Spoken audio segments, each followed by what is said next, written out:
जय हिंद दोस्तों, स्वागत है आप सबके आपके अपने YouTube channel self study with Kundan Kumar में। आज बात करेंगे इकोनॉमिक्स कक्षा 12वीं और आप सबके लिए इकोनॉमिक्स से मॉडल पेपर तैयार किए हैं जो कि सेट 1 है।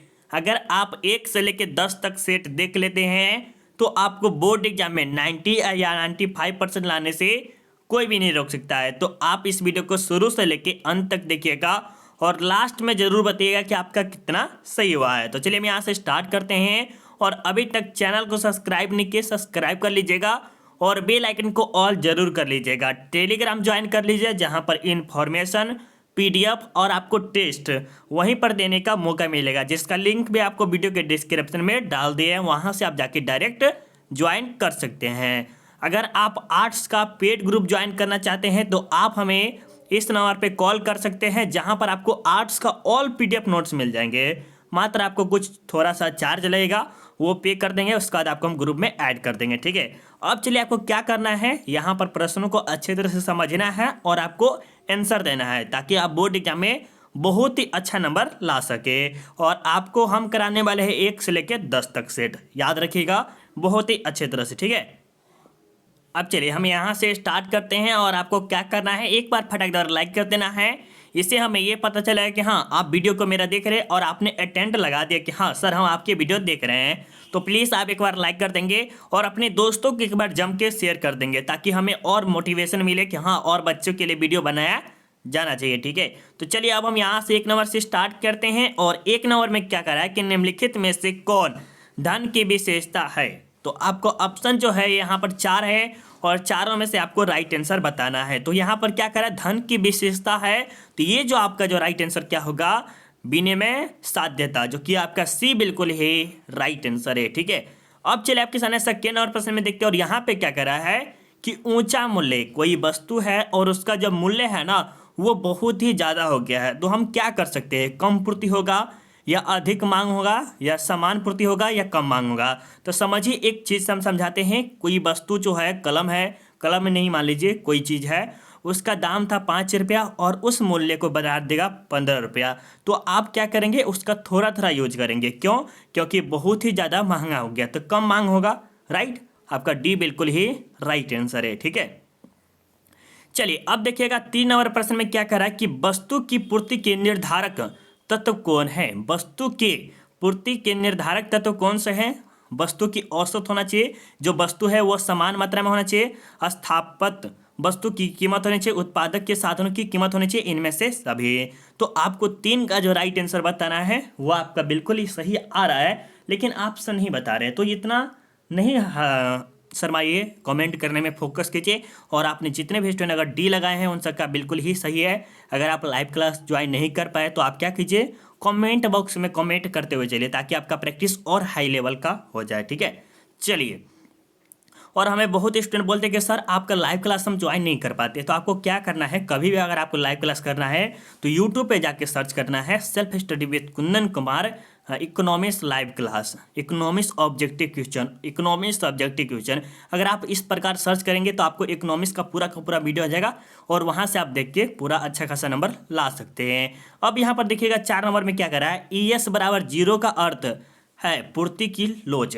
देखिए ये सब प्रश्न जो है ना आपको रटना पड़ेगा थोड़ा मोड़ा, अगर देखिएगा तो। ठीक है, तो आप बताइए क्या होगा। बिल्कुल आपने जो लगाया है वह पूर्णतः बोलो अंदर होता है। ठीक है, ठीक है, आपका राइट आंसर बी होगा। चलिए अब आगे बात करते हैं 5 नंबर में। और यहाँ पर ये जो प्रश्न है वेरी वेरी इंपॉर्टेंट है आपके इकोनॉमिक्स पॉलिटी के लिए भी, और प्लस में और भी सब्जेक्ट हो सकते हैं उसके लिए भी इम्पोर्टेंट है। तो 5 नंबर में कह रहा है कि भारत का वित्तीय वर्ष होता है, भारत में जो वित्तीय वर्ष होता है वो कितने दिनों का था, 1 से 31 मार्च तक, और 1 जनवरी से 30 मार्च तक, 30 अक्टूबर से 1 सितंबर तक, इनमें से कोई नहीं। तो आपको पता चल गया होगा कि 5 नंबर का राइट आंसर क्या होगा। बिल्कुल मेरे दोस्त, आपने जो भी स्टूडेंट अगर सही लगाए हैं तो बहुत ही अच्छा। ये जो होता है 1 अप्रैल से 31 मार्च तक होता है। ठीक है, चलिए अब यहाँ पर 6 नंबर में देखिए क्या कह रहा है कि रिकॉर्डों के अनुसार पूर्ण प्रतियोगिता में मूल्य निर्धारण होता है। तो किसके द्वारा, आवश्यकता के द्वारा, मांग के द्वारा, उत्पादन लागत द्वारा, उपयोगिता द्वारा। तो आप बताइए राइट आंसर क्या होगा 6 का। तो बिल्कुल आपने जो राइट आंसर लगाया हो मांग द्वारा। फिर से प्रश्न को पढ़ते हैं, रिकॉर्डों के अनुसार पूर्ण प्रतियोगिता में मूल्य निर्धारण होता है किसके द्वारा? मांग के द्वारा होता है। ठीक है, तो आपका बी बिल्कुल ही राइट आंसर है। समझ रहे हैं? अगर आपको थोड़ा सा भी समझ में आ रहा होगा तो प्लीज़ आपका एक लाइक बहुत ही सपोर्ट करता है मुझे। तो हम आपसे कुछ नहीं मांग रहे, आपको पैसा भी नहीं मांग रहा है, सिर्फ आपको लाइक मांग रहे हैं। तो लाइक करने में कोई पैसा लग रहा है? नहीं, तो कर दीजिए। क्या?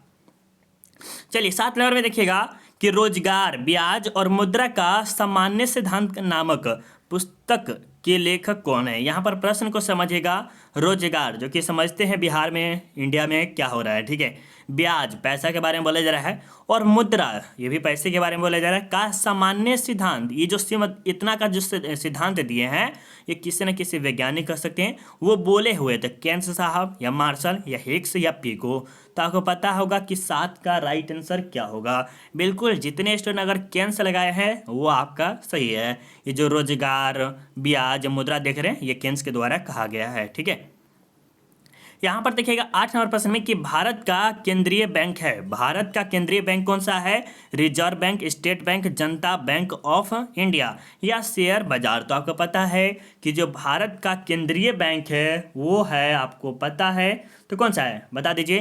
तो ये जो है भारतीय रिजर्व बैंक है। ठीक है, जो कि 1 रुपया भी लेता है।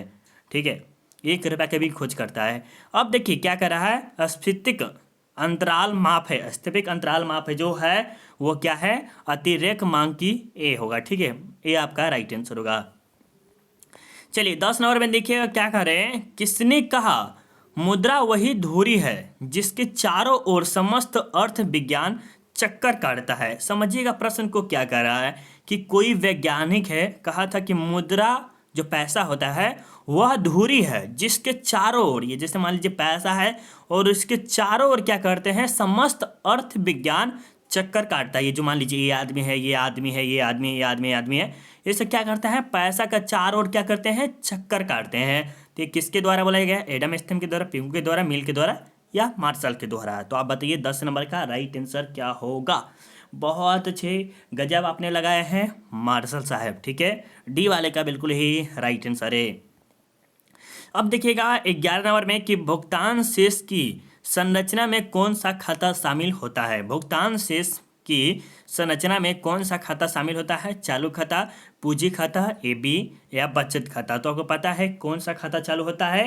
तो इसमें जो होता है सी। ठीक है, इसमें चालू खाता भी होना चाहिए और पूंजी खाता भी होना चाहिए, मतलब कि हमेशा चलता रहे, प्लस उसमें पैसा भी होना चाहिए। ठीक है, चलिए अब देखते हैं यहाँ पर आपके सामने 12 नंबर प्रश्न में क्या कर रहा है, उपयोगिता का कार्यवाचक कौन सी रचना सिद्धांत किसने प्रस्तुत किया है? तो ये जो उपयोगिता का कार्यवाचक जो है वो किसके? मार्शल, पिगो, हिग्स तथा एलन के द्वारा या रिकॉर्डो के द्वारा। तो आपको पता है तो ये जो बोला गया है आपका जो बिल्कुल ही राइट आंसर क्या होगा, हिग्स तथा एलन के द्वारा। ठीक है, तो सी आपका बिल्कुल ही राइट आंसर है। देखिए बहुत स्टूडेंट बोले थे कि सर आप इकोनॉमिक्स नहीं पढ़ाते, इंग्लिश नहीं पढ़ाते हैं, साइकोलॉजी नहीं पढ़ाते, 3 सब्जेक्ट के बारे में हमें बहुत शिकायत आ रहा था, होम साइंस के बारे में भी आ रहा था। तो हम सोचे क्या कि हम एक प्रकार के सेट बनाते हैं। सेट बनाने का मतलब कि 1 से लेकर 10 तक, और आपसे को हम दे भी रहे हैं। ठीक है, अब यहाँ पर 13 नंबर में देखिए कि सीमांत उपयोगिता हास नियम के प्रतिपादक है। सीमांत उपयोगिता हास नियम के प्रतिपादक कौन है? गोसेन, एडम स्मिथ, चैपमैन या हिग्स। तो आपको पता है 13 नंबर का राइट आंसर होगा। फटाफट बहुत रहे, गोसेन वाले का बिल्कुल ही राइट आंसर है। अब देखिएगा 14 नंबर में कि रोजगार सिद्धांत का संबंध है। रोजगार सिद्धांत का संबंध है ऐच्छिक अर्थशास्त्र से, व्यष्टि अर्थशास्त्र, समष्टि अर्थशास्त्र, इनमें से कोई नहीं। तो एक बुक हम आपको कराए हैं, थोड़ा मोड़ा एक चैप्टर कराए हैं, और इसमें हम अच्छी तरह से एक्सप्लेनेशन किए हैं, जिसमें एक्सप्लेनेशन और सब्जेक्टिव भी कराया और ऑब्जेक्टिव कराया है। तो चैप्टर 1 आप सब जाके जरूर देख लीजिएगा। तो रोजगार सिद्धांत का संबंध जो है वो किसके द्वारा है? तो आपको पता है समष्टि अर्थव्यवस्था के है। ठीक है, तो आपका सी राइट आंसर होगा। अब देखिए यहाँ पर क्या करें कि विदेशी विनिमय दर का निर्धारण होता है।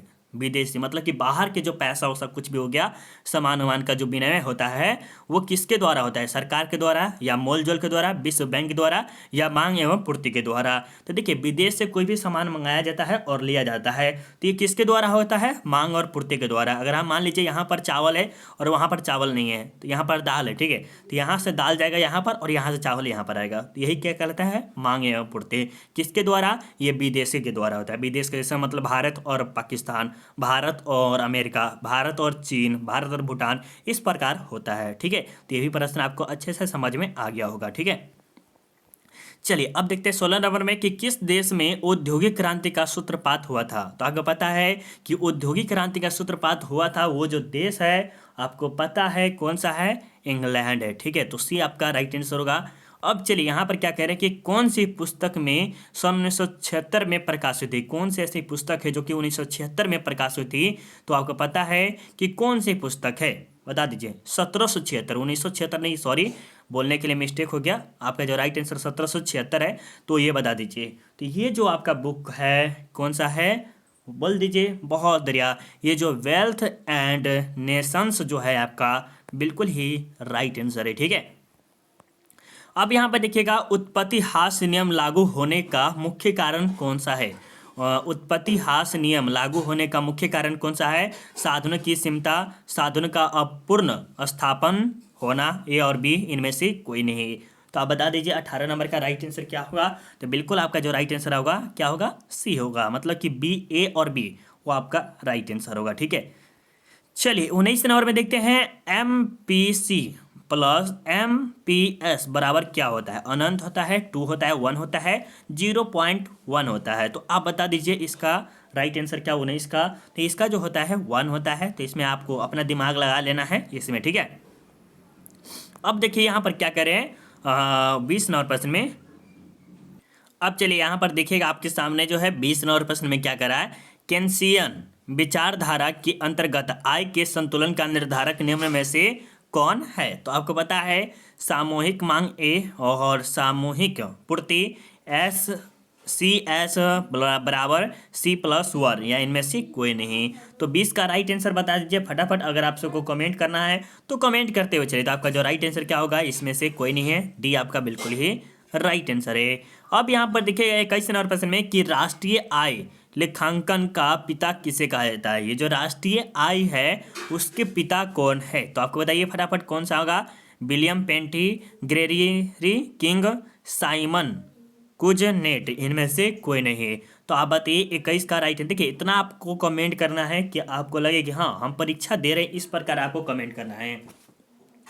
तो आप जितना कमेंट करेंगे उतना ही आपके लिए अच्छा होगा। तो आपका राइट आंसर जो होगा आपका सी बिल्कुल ही राइट आंसर है। ठीक है, चलिए बहुत अच्छी बात है, आपने जो बताया है सी। अब आगे चले, बहुत अच्छा। एक बात फिर से हम आप सबको बता देते हैं, अगर आप किसी भी स्टूडेंट को आर्ट्स का अगर आपको पेड ग्रुप ज्वाइन करना है तो ज़रूर ज्वाइन कर लीजिए। इसमें आपको बहुत सारा फ्यूचर है, question bank, model paper, subjective, objective, all to all, मतलब आर्ट्स का अगर आपको जितने भी PDF चाहिए वो सब चीज़ मिलेंगे। प्लस इसमें टेस्ट सीरीज भी है, मात्र 150 रुपये में है। तो अगर आप ज्वाइन करना चाहते हैं तो आप हमें इस नंबर पर ज़रूर एक बार कॉल कर सकते हैं, 754203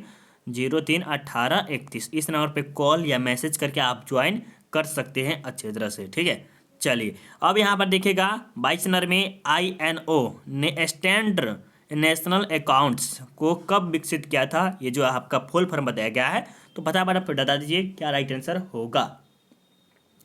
बहुत बढ़िया, ये जो है 1968 में किया गया था। ठीक है, अब आगे बात करते हैं राष्ट्रीय आय लेखांकन में समग्र के प्रत्येक लेन देन को किस प्रणाली के अंतर्गत लिखा जाता है। तो आप बता दीजिए एकल प्रविष्टि प्रणाली, दोहरी प्रविष्टि प्रणाली, ए और बी दोनों, इनमें से कोई नहीं। तो आप सबको पता है तो फटाफट बता दीजिए अगर आप पता है तो।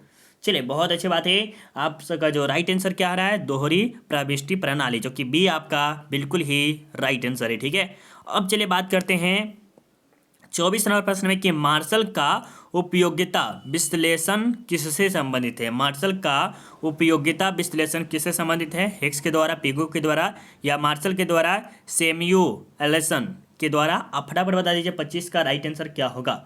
सॉरी 24 ही है, तो 24 का आपको पता हो गया होगा मेरे ख्याल से, अगर आप पढ़े हो तो। चलिए बहुत अच्छा, डी आपका राइट आंसर होगा।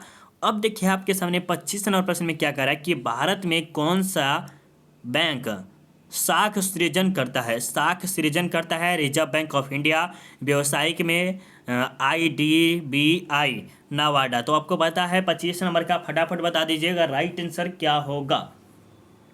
बहुत बढ़िया, व्यावसायिक में, जो कि बी आपका राइट आंसर होगा। अब देखिए यहाँ पर 26 नंबर में क्या करा है कि निम्न में से कौन गुणबोधक साख नियंत्रण की विधि नहीं है। तो इसमें बताइए आग्रहण, नैतिक दबाव, बैंक दर, विज्ञापन। तो आपको फटाफट बता दीजिए 26 का राइट आंसर क्या होगा। तो ये जो आपका जो राइट आंसर क्या होगा, बी होगा। ठीक है, चलिए प्यारे बच्चों आप आपसे बताइएगा 27 नंबर में एथियन ड्रामा का प्रतिपादन किसने किया। एथियन ड्रामा का प्रतिपादन किसने किया। गुन्नार मर्डल, बिक्सेल है, अमर्त्य सेन या कुरी हराप। तो फटाफट बता दीजिए क्या होगा। तो आपका जायज़ राइट आंसर जो होगा ए होगा। ठीक है, चलिए 28 नंबर में देखते हैं। एकाधिकारी अवस्था में किसी वस्तु का उत्पादन होता है किसके द्वारा। एक से अधिक में, दो से अधिक, सिर्फ एक या कोई नहीं। तो आप बता दीजिए। एकाहारी में बोला जा रहा है एकाधिकारी। तो आप मतलब चलिए बहुत अच्छा, इसमें सिर्फ एक आदमी की जरूरत होती है।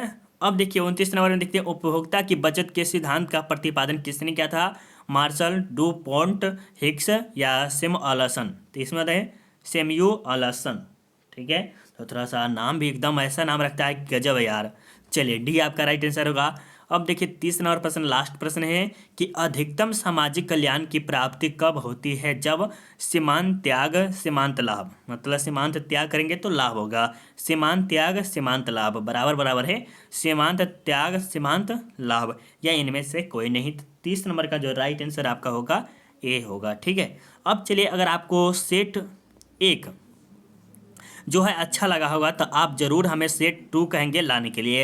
अगर यह वीडियो आपको थोड़ा सा भी अच्छा लगा होगा तो प्लीज़ आप कमेंट करके बोलिएगा कि सर वीडियो बहुत ही अच्छा था, आप सेट 2 लाइए। तो हम आप सबके लिए ज़रूर सेट 2 लाएंगे अगर आप सबका सपोर्ट रहेगा तब। तो प्लीज़ आप सब सपोर्ट करेंगे, लाइक शेयर सब्सक्राइब सब जरूर करेंगे। ठीक है, चलिए मिलते हैं अगले वीडियो में। अभी तक सब्सक्राइब नहीं किया, सब्सक्राइब कर लीजिए, पेड ग्रुप जरूर ज्वाइन कर लीजिएगा। ठीक है, बाय बाय, टेक केयर।